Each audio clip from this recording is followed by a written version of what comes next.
State Prison, Folsom, California.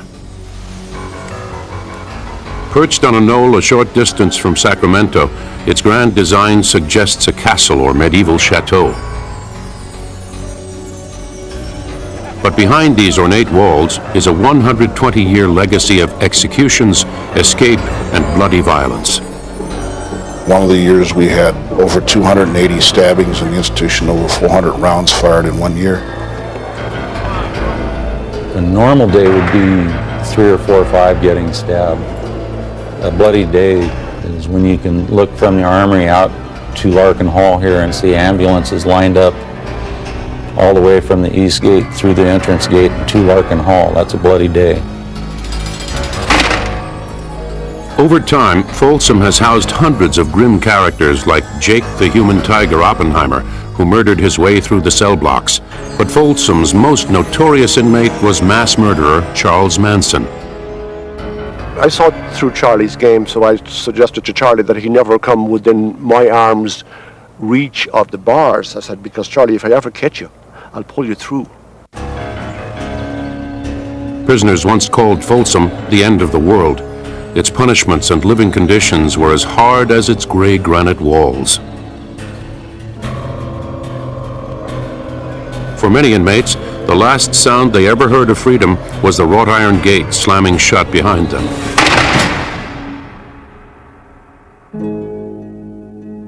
Folsom was the second prison to be built in California. It was conceived in 1858 as the answer to the problems occurring at the state's first prison, San Quentin.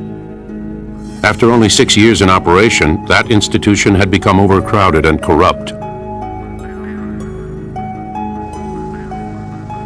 The site chosen for the new prison offered a vast deposit of granite which could be quarried to construct solid, escape-proof cell blocks. The plans came from prominent Sacramento architect A.A. Bennett, who later designed the California State Capitol building. From the beginning, Folsom was envisioned as a place where prisoners would work for the benefit of the state. Hard physical labor was a part of the concept of punishment in vogue in 19th century America. It was believed that such work would both punish and regenerate criminals serving time. And so, in 1873, prisoners from San Quentin were brought to Folsom under guard and made to cut and quarry the rock to build the new prison.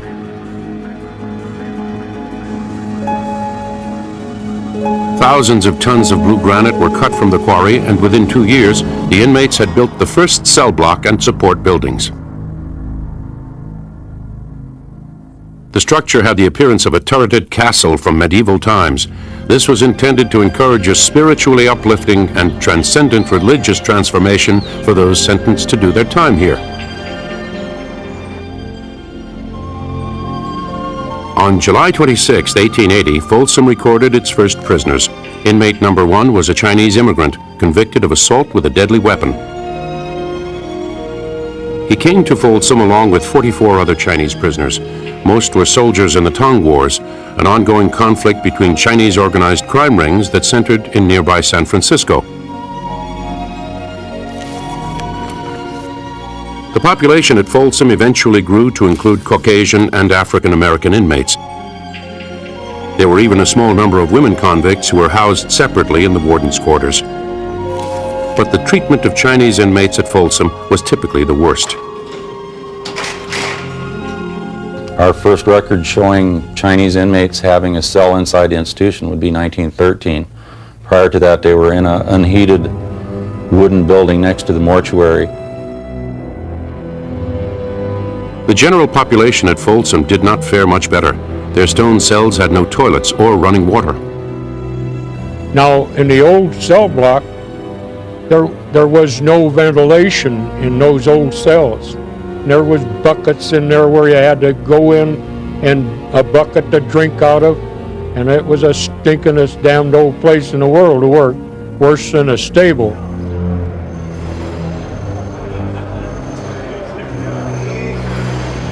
The 3-story cell block was built to hold 900 prisoners. The walls were built of granite blocks, each at least 18 inches thick. At the time, it was said that if a man was locked in one of these cells with all the tools, drills, and levers of a stone quarry, he would not be able to break out in 24 hours of uninterrupted labor. There was no electricity, and the inmates were issued 2 candles a month in order to read at night. The metal doors, cut from boilerplate steel, were locked each night by men called turnkeys.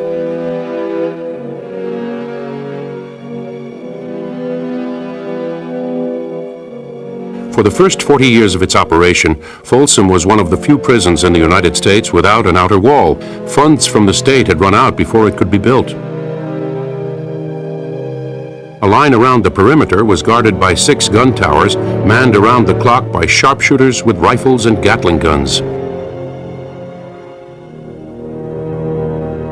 Prior to the walls, they had a deadline, and if a convict went over that line, he was shot, and they knew that. And they had visual deadlines everywhere. That's what kept them in prior to the walls. Prison uniforms were striped so that inmates could be easily spotted from the gun towers. The uniform also signified an inmate's status as a prisoner. If a convict had all horizontal stripes, he was a bottom of the ladder inmate. He had no rights or no privileges other than to get up and work 12 hours every day in the quarries or in the fields. If the inmate had vertical stripes on his pants and horizontal stripes on his shirt, he was a convict boss. He would supervise small groups of 25 to 50 inmates at their tasks, and he had rights and he had privileges. At the top of the pecking order, honor prisoners wore striped pants with dress shirts, black vests, and black hats. At mealtime, these inmates ate the same food as the staff, including beef, chicken, and lamb. But the lowest prisoners sat at the bean table. They got their choice of beans from the top of the bucket or from the bottom. They ate from plates that were permanently nailed to the table. When they were done eating, the plates were cleaned on top of the tables. They'd throw large buckets of water on them, scrub them with the street broom, and throw another bucket of water on it, and that was the sanitation for the day. By 1895, there were 900 inmates inside Folsom Prison, and more were on the way.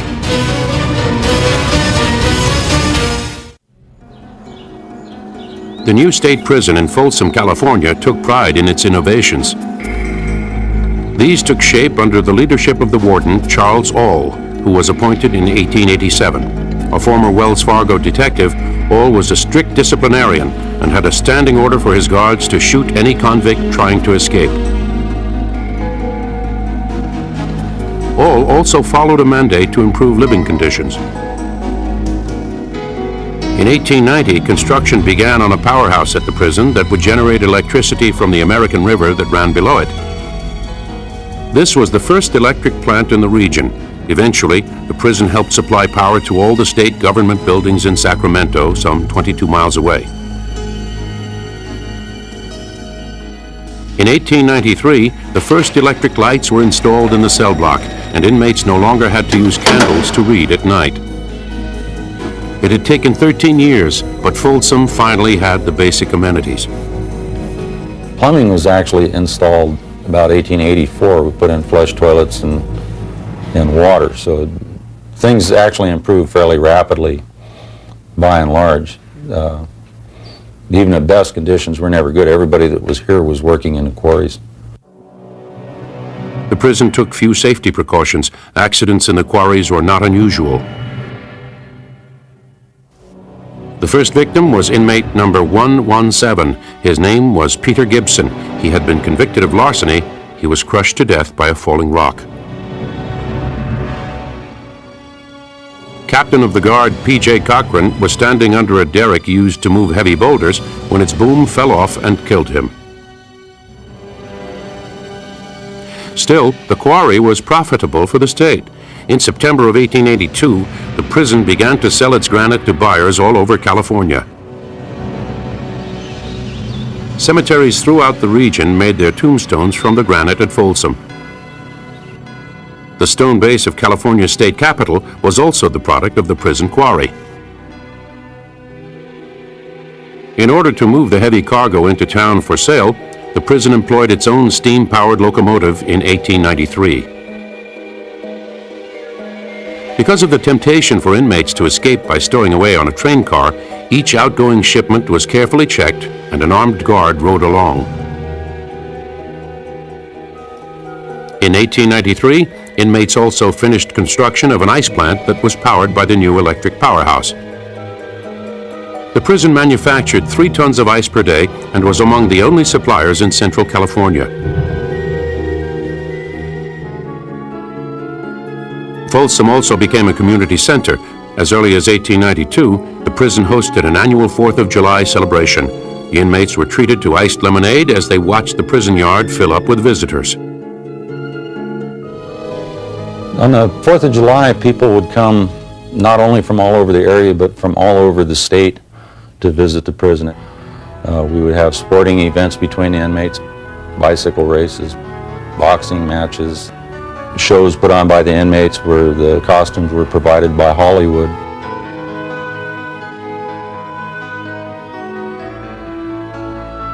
The convicts used to put on some of the doggone shows. They'd dress up in women's clothes and makeup. And there was one old fella used to eat razor blades and tacks and glass and stuff. The tradition of entertainment continued into the 20th century. In 1939, convicts and spectators in the main yard cheered as tennis champion Bobby Riggs played an exhibition match hosted by the prison. 34 years before he lost to Billie Jean King, Riggs won against the challenger Eddie Alou.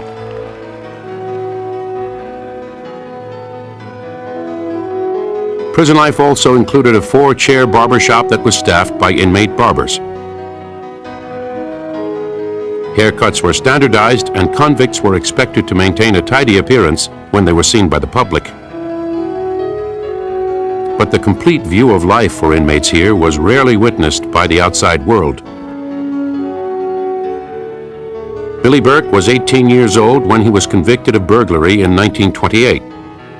I would steal rob milk bottles. It started off that way, and rob buses when the bus driver would get out to get something to eat. Well, I'd jump in and get his cash box, and any way that I could get some money.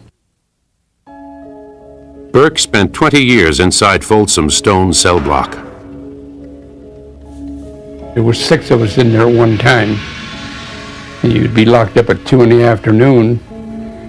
And I mean, you just lay there and sweat, and the bed bugs would jump off the ceiling to get at you. It was pretty hot and pretty miserable. The ventilation wasn't what they have today. So you lay there practically in the nude and for all them hours until 6 o'clock the next morning. The first recorded punishment at the prison was fierce and brutal. In 1884, 4 inmates who had started a fight in the quarry were subjected to hours of agonizing physical constriction in a cruel device known as the straitjacket.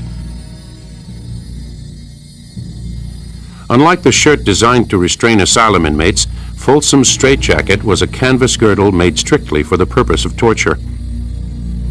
One inmate survivor who was stripped naked before his ordeal wrote, "The straitjacket reached from my neck to my knees. The guard laced it up my back with a soft rope. I remember distinctly now that my fingers and hands were tingling, numb, dead before he finished lacing me up. I got to a stage where I couldn't breathe. It seemed that knives were penetrating my lungs. It got to a certain pitch that I didn't think one could suffer so much."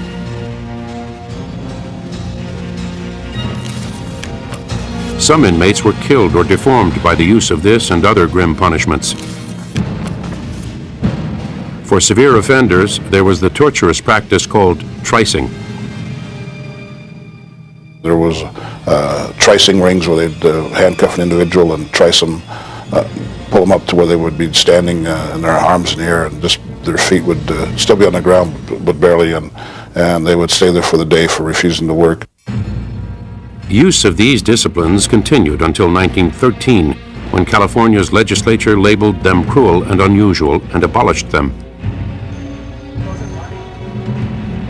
That same year, air holes were drilled into the solid steel cell doors that up until then had only small slots for ventilation and inspection. After 1913, only 3 forms of punishment were legal in California's prisons. The first was the removal of privileges like tobacco and outdoor recreation time. The next level of discipline restricted the convicts' meals solely to a diet of bread and water for an indefinite period. The most severe form of punishment was lockdown and solitary confinement for 6 months at a stretch. But while corporal punishment was not officially condoned at the state prison, it was far from over. Jack Pert's career as a guard at Folsom began in 1938 and lasted 26 years. He recalls his duty supervising a work gang. Once in a while, when I had a guy on my gang give me a little trouble, maybe he couldn't hoe very good, you know. Oh, mister, I don't know how to hoe. Well, I'd have an old con boss that was the toughest guy on my gang. I'd say, this fella don't know how to hoe, you know. And he'd say, hey, boss, look over there. Pow, I'd hit that guy on the eye. And I'd say, do you know how to hoe, son? He said, I'm a hoeing son of a bitch, sir. Violence and even murder were a fact of life at Folsom from its earliest days. To deal with the worst offenders, the prison stood ready to impose the ultimate punishment, the death penalty.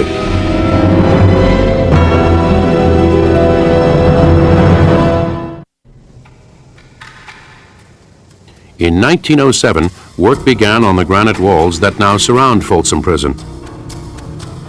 For 16 years, prisoners hand-cut and built the daunting 20-foot-high stone barrier that would enclose them. The true dimension of the wall is hidden from view. This is because fully 1/2 of it plunges below the ground. The design made any hope of digging out as impossible as breaking through. To discourage climbing over the wall, the prison treated its inmates to a Saturday afternoon tradition known as testing the guns. We had water-cooled 30 caliber machine guns, and we would put a short belt in them with 10 rounds, and we would start off with tower number 1, the armory, and we would shoot 10 shots into the hill. Tower 2 would shoot 10 shots, and then tower 3 and tower 4 and tower 5 up to tower 26. So you would have about 30 or 35 minutes of continuous shooting. Everybody on the yard could not only hear all the shots, but you can look from the yard across the hill on the opposite side of the river and actually see the bullets hitting. It had a very sobering effect. Still, there are places inside the stone prison that are unseen from the towers and by the guards on duty. In fact, there's so many blind spots in this institution, and we try to correct as many of those as we can, but it's just about impossible to. Just about everything goes on here. You have drug use, homosexual activities, you have killings, you have stabbings, you name it, it happens. Weapons like these makeshift knives called gaffs have been used routinely in the blind spots to settle personal differences and enforce a certain code among the inmates. Anybody that informed a rapo or an arsonist or baby molester, it wouldn't take them long to get them. They'd wait in their time and catch them and kill them. Murder committed inside the prison was considered as serious an offense as it was on the outside. In 1895, Jacob Oppenheimer was sent to Folsom to serve a 50-year term for robbery. Within 3 years, he had killed a fellow inmate and was transferred to San Quentin to finish his 50 years and begin a life term for the murder. At San Quentin, Oppenheimer killed again, another fellow convict. This time, he was sentenced to death. He was transferred back to Folsom to await his execution. While on death row, inmates labeled Oppenheimer the human tiger because of his predatory behavior. He struck once more. The victim was another death row inmate.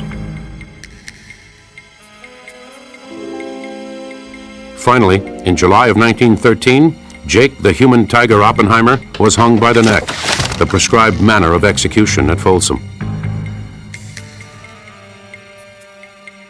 From the beginning, Folsom stood ready to carry out the state's mandated executions at the end of the hangman's rope. In December of 1895, Folsom executed its first prisoner. He was Chin Howe, convicted of first-degree murder. In all, there were 93 hangings at Folsom Prison from 1895 until 1937.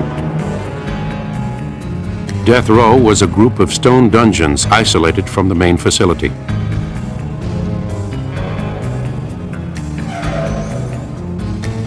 On the morning of an execution, the condemned man saw his last view of daylight through this window as he was led along the short walk to the gallows where the hangman waited. The last hangman at Folsom was a man named H.B. Trader. There was the cold-bloodedest man I ever met in my life.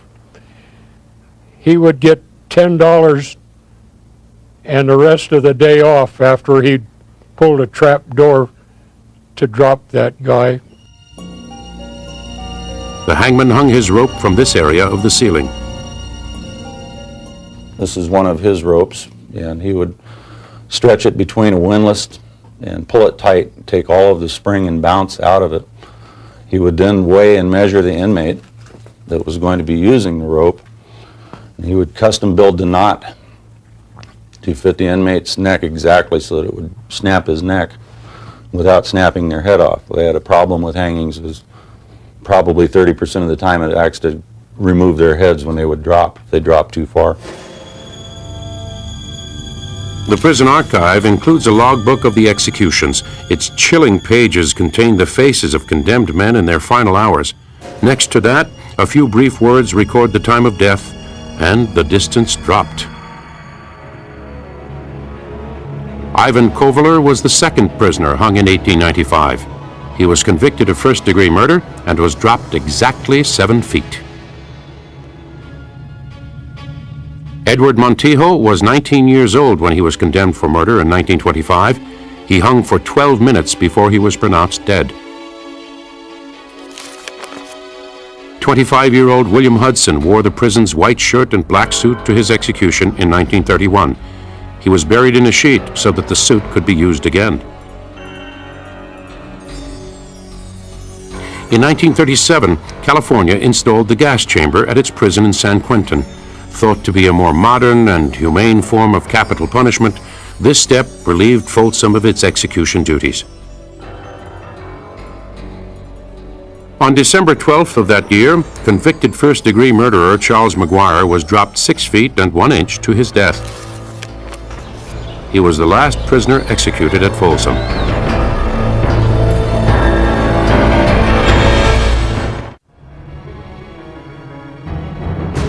In 1916, Folsom Prison completed a monumental addition to its sprawling layout.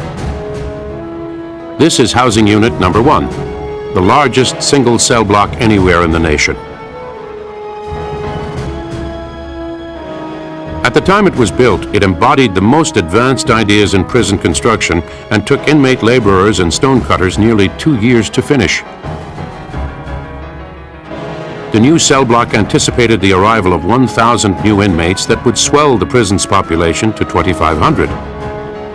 Prison officials attributed this growth to a number of curious causes. In 1915, it was believed that an influx of criminals had come to California to visit the Panama Pacific Expo held in San Francisco that year. In 1920, with the creation of prohibition laws, a new class of criminal was born, the bootlegger. Alcohol offenses and violations of Congress's new Drug Act added to the alarming increase of prisoners brought to Folsom. The end of World War I saw another expansion in the prison's population. This was attributed to the homecoming soldiers who had returned to a poor economy and a lack of gainful employment.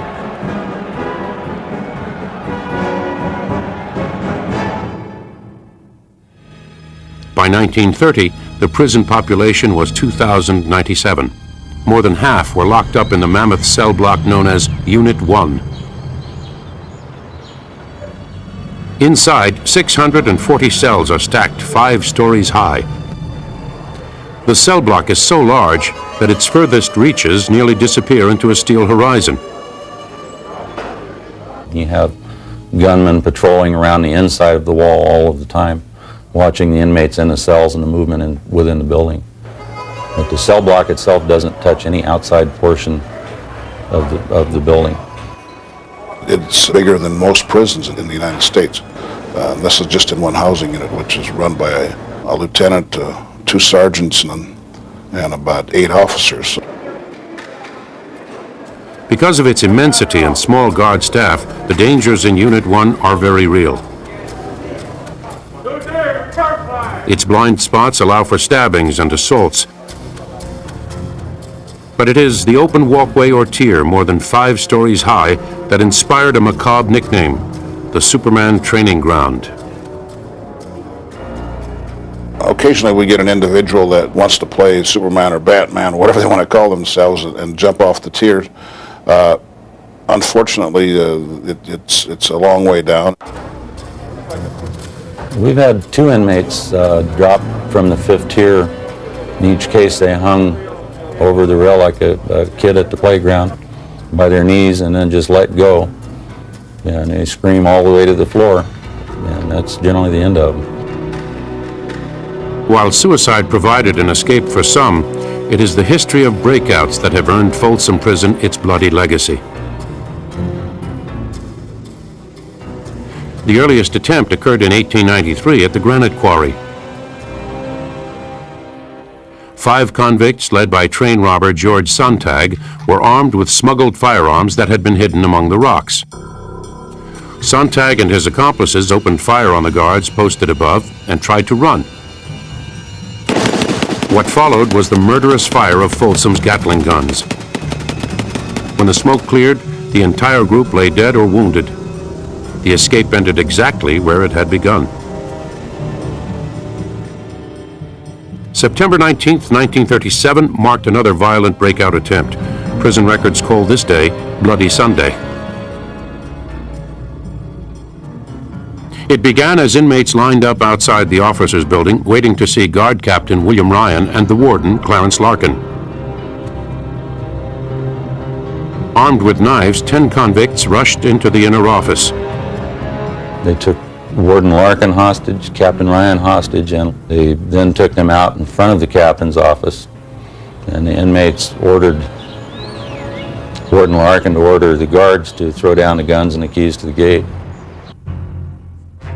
Instead, the warden instructed his staff to stop the escape even at the cost of the hostages. And when Larkin gave the order, the guard stepped out in front with 30-06 and just started shooting inmates. Inmate Billy Burke was on the yard that Sunday morning. The first shot, if I remember right, come from a fellow down by the commissary gate. And he got one of the guys, killed him right. And then the cons started running their knives in the warden and Bill Ryan. So all of us guys on the line just turned around and vamoosed back to the yard. And then the towers all began shooting, and these cons are just running around chasing anybody. The guards rushed in. It was a regular slaughterhouse there. 2 inmates were instantly killed. 5 dropped wounded. The rest were severely beaten with clubs. Warden Larkin died from a combination of knife wounds and strangulation. Captain Ryan was near death for a week, but lived. The 5 surviving inmates responsible for the warden's death were found guilty of murder. They became the first to be executed in the new gas chamber at San Quentin. The only successful breakouts involved cunning rather than violence. In 1930, Billy Burke himself escaped. He left a dummy on his bunk and hid in the prison morgue. When night fell, he made his break. I cut the screen and made a terrific racket, and I was froze, you know. You're scared of everything when you're going through that. And I crawled out the window, and I started crawling across the yard and crept by this guard tower, and there was a dog there that belonged to one of the cons, and he raised hell, but evidently the guard didn't think too much about it. So I got by that, went, and I slid down a cliff and lit in the lower yard on some railroad tracks. And then I slipped into the canal. Burke made it all the way to Philadelphia, where he was arrested for burglary and sent back to Folsom. In 1987, the prison saw its last successful escape. Glenn Stewart Godwin was serving 25 years to life for murder. He had an accomplice who would come up the river in scuba-type gear and got to an area that was somewhat of a blind spot where there was a lot of vegetation and very poor lighting. It was a major storm drain. He cut through that, cut through a number of other gates, and was able to come up to an area where there's a manhole cover that's padlocked, and was able to cut that padlock. Godwin got a work assignment that brought him close to the manhole cover. So then Godwin was able to just slip right back down the hole, go right out the storm drain, get in a life raft, and disappear without being observed by anybody. By changing his appearance and using aliases, it is believed that Godwin has traveled through Mexico and on to Central America. Today he is still at large, his whereabouts unknown.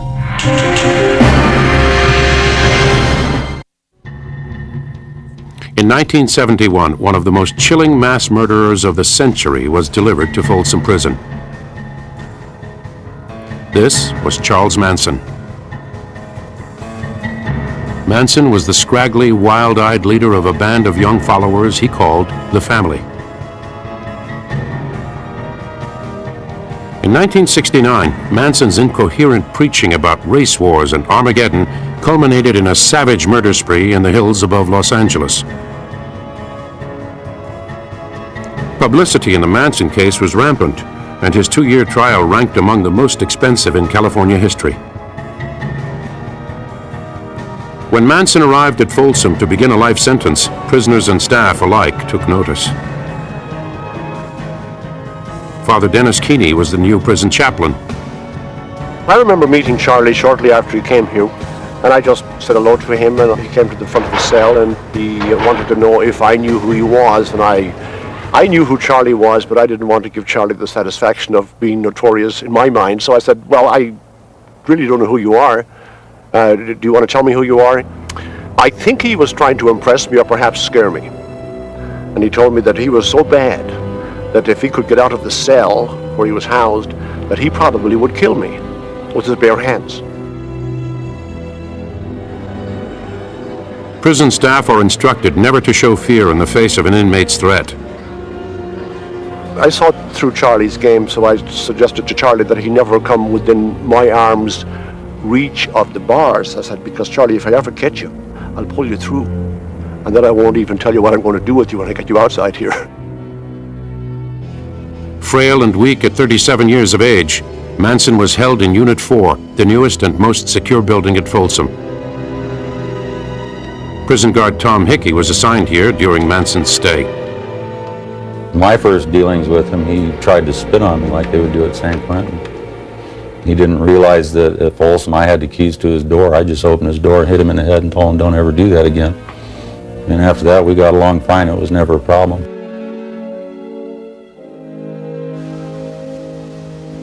In 1993, Folsom Prison was changed from maximum to medium security. Manson was transferred to Corcoran State Penitentiary to serve out the rest of his life sentence.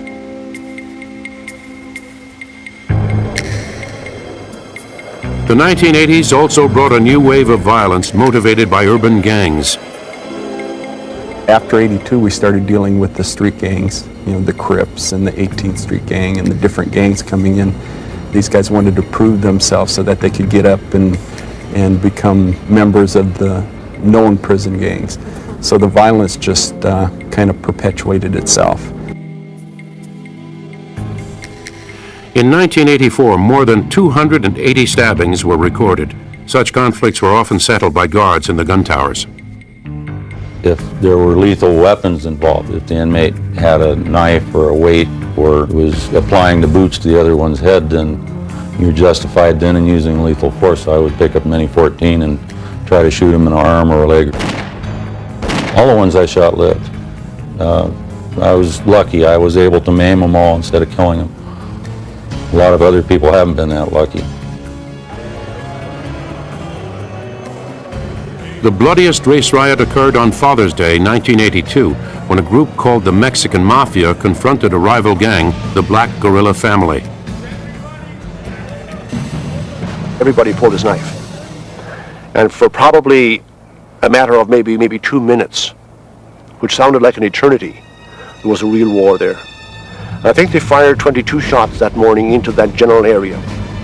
And I was standing in the chapel door, and I just saw this Mexican inmate sitting on a rail, and then I just saw him just tumble off. He got shot right through the heart, and he just hit the grass and he quivered and he was dead. Like many other prisons, Folsom continues to struggle to find ways to rehabilitate inmates. Well, there's no such a thing. The convicts will tell you that. They used to always tell me, Jack, when I'm tired of making you a job, I'll just quit stealing or I'll just quit messing up. That's definition of rehabilitation. No such a thing. Still, there has been much change at the prison. The mess hall, once an unsavory place where inmates were forced to eat a diet of beans from dirty plates, is now a modern cafeteria. Inmates are served meals planned by a dietitian and sit 4 to a table to minimize the potential for hostility. Still, most of the cell blocks are at least 100 years old, and prisoners are expected to live as part of an ongoing process of retrofitting. Many await the chance to work in prison factories. The pay rates run up to as high as 55 to even some cases with bonus 80 cents an hour. We have a manufacturing plant up here where we manufacture all the license plates for the state of California, and I believe since 1942, every license plate that's been made for any vehicle, car, truck, motorcycle, or whatever the case might be, has been made right here at Folsom Prison. But not all the changes have been for the better. When the prison opened in 1880, each inmate cost the state $150 per year. By 1997, that cost was $30,000. When I came to work here, this was a self-sufficient prison. We spent less than $200 a year on things other than staff wages. We provided all of our own meat, poultry, vegetables, pork, lambs. We had canneries, we had an orchard, we had a dairy. We not only provided it for our prison, but we also sent it to the other prisons in the state. We've gone from being totally self-sufficient to totally taxpayer dependent.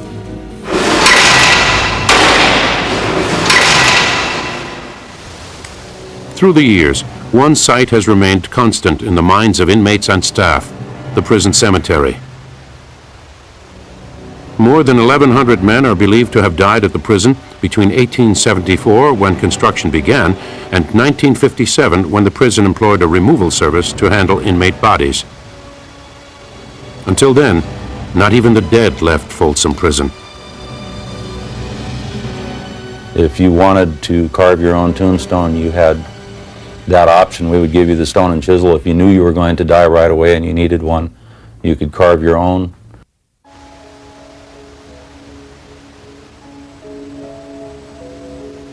Most of the men who were hanged at Folsom are buried here. So are those who died in the quarry or in riots.